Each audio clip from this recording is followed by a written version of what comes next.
guys, welcome back to my YouTube channel. Let's watch Big Boss memes together. Overnight नहीं बदल जाता है। अगर मैं चार तू ओवरनाइट ही बदली थी ना। इतना था बॉन्ड हमारा कि तू मेरे लिए इतनी खुश हो रही थी और उसके बाद तूने वो चीज करी। फर्क ही नहीं पड़ रहा था ना, तू लड़ लेता मेरे से कम से कम, क्योंकि मैंने खुद देखा because I wanted you to fight. मुझे मेरे से बर्दाश्त ही नहीं हो रहा था तुम्हारा ये कोल्ड ट्रीटमेंट। बिल्लियों की तरह लड़ने के बाद, सारे जमाने की गालियां देने के बाद अब इन दोनों का पैचअप होने वाला है। अगर इन दोनों की सुलह हो गई ना तो बिग बॉस इनको जल्दी बाहर निकाल देंगे, क्योंकि उन्होंने तो लड़ाई करने के लिए बुलाया था ना।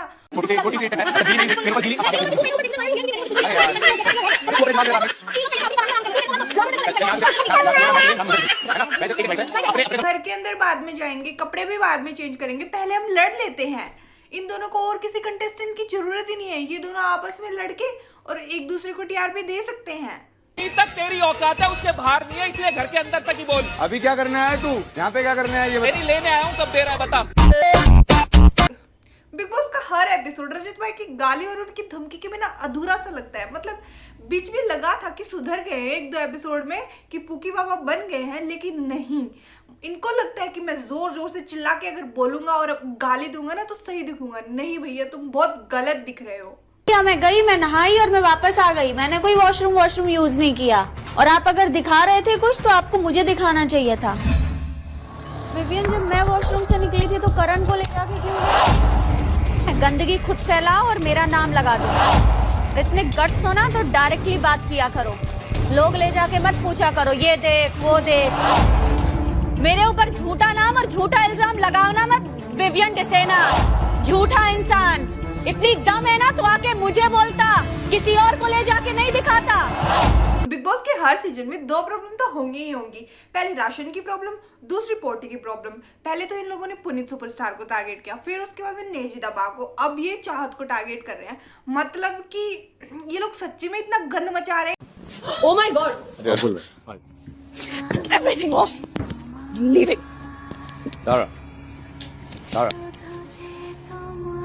Big Boss is also lying. एक लायन, एक झूठे को सच्चा लग रखा है। अपना माइक पहन ले।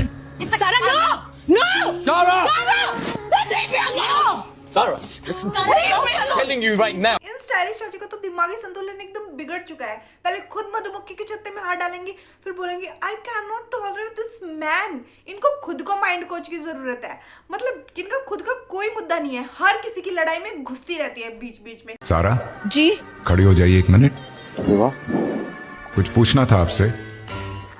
हिंदी में बात करने का आप क्या लेंगी ये मुझे बता दीजिए, मैं कोशिश करूंगा जल्द से जल्द भिजवाने की। इस बार बिग बॉस की खुद की इज्जत नहीं है। मतलब रजत तो डरता नहीं है, उसने बोल दिया। पर सारा ने क्या सोच के बोला कि मैं नॉमिनेट तो हो ही रखी हूँ, निकलूंगी, पर जाती जाती बोल के ही जाती हूँ। बना देंगे मार मार के मोर। कौन बोल रहा है ये बकवास बोली? खुद को समझते हो शेर, चाहत के आते ही हो जाओगे ढेर। यहाँ पे पूरा जुगलबंदी चालू है। आते ही हो जाओगे ढेर। चुप कर करो समीकरण का प्रचार चालू। आ गया बनवाने अपना अचार। बस यही लंबी लंबी बातें करते रहेंगे ये सरकार। क्या करे, कोशिश कर रहे हैं बहुत, फिर भी है बेकार।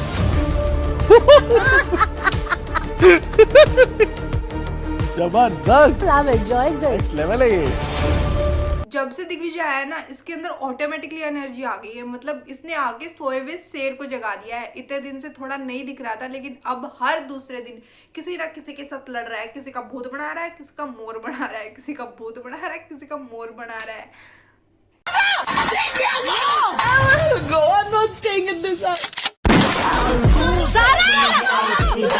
कोई मेंटल ब्रेकडाउन नहीं है, ये सिर्फ और सिर्फ फुटेज ब्रेकडाउन है। नॉमिनेट हो रखी है ये। शब्द निकले वो गुस्से में निकले, जानबूझ के उकसाने के लिए नहीं निकले। अगर उस वजह से आपके घर में चाहे किसी माँ को या बहन को दुख हुआ हो, बुरा लगा हो, खेद हुआ हो, तो उसके लिए मेरी हाथ जोड़ के माफी। मेरे से गुस्से में काबू नहीं होती भाई, इसका मतलब ये नहीं है मैं किसी की माँ बहन को बोल रहा हूँ। तुम सभ्य हो, मैं इतना सभ्य नहीं हूँ, मैं मानता हूँ। जानबूझ के नहीं बोला। सबसे ज्यादा लड़ भी यही रहा है और सबसे ज्यादा सॉरी भी यही बोल रहा है। मतलब इसकी सॉरी का कोई मीनिंग दिख नहीं रहा है, बट बस शुद्ध हिंदी में बड़े बड़े अक्षरों में बोल दे रहा है। तो मैंने सॉरी बोल दी है बस। इसने हाथ लगा दिया, दिक्कत होगी। रात में तेरी बजी पड़ी थी, फटी थी, पाट गई थी, उठा के साड़ा निकल गया साइड में। अब बोल दे गाली है साले। तमीज बोलते हैं उसको, हाँ तमीज। तू साला बोले तो उसको दिक्कत, अब साला तमीज बोले बोलते दिक्कत। हैं। तमीज तेरी ऐसी तैसी में गई तमीज, हाँ। भीतर बांट ले तेरी तमीज, भीतर बांट ले। अकॉर्डिंग आज के टाइम में तुम जितने ज्यादा अब्यूजिव हो ना, उतना ही ज्यादा तुम्हारा हो रहा है। मतलब ये सिर्फ और सिर्फ किसी ना किसी की डिसरिस्पेक्ट करके ही दिख रहा है, अच्छे वे में कहीं नहीं दिख रहा है। अविनाश के शोल्डर्स और आर्म्स अलग लेवल श्रेडेड है। अभी वो वर्कआउट कर रहा था ना भाई, मेरी नजर नहीं हट पा रही थी। अविनाश और दिग्विजय को बोल सकते जरा एब्स की वर्कआउट करो टॉपलेस। मैं बोलूंगी तो गलत लगेगा, आप बोलो ना। देखो देखो, ओहो, खाने की क्या जरूरत जब स्नैक सामने है। तो कल से आपके लिए पोहा बंद। चलेगा, बस इसका 1 घंटे का डोज चाहिए। पहले तो तुझे बदतमीज लग रहा था, अब तुझे क्यूट और हॉट लग रहा है। उसके लिए तो अपना ब्रेकफास्ट भी स्किप कर रही है। वाह। जब जेल में था तो इक्वली खाना क्यों नहीं दिया? अकेले दम पे बोला करो। अरे भाई बोलता नहीं हूँ, बजाता हूँ। ये चूने की करी थी ना, ले छू दिया। पाड़ ले तेरे पे क्या पाड़। अगर ये अपना दिमाग यूज करे ना तो शायद ये जीत जाए, लेकिन अपने हाथी जैसे शरीर को और अपनी गाली गलौच वाली जुबान को यूज करके लोगों को नीचा दिखा के अगर ये सोच रहा है ना जीत जाएगा, तो बिल्कुल भी ऐसा नहीं होगा।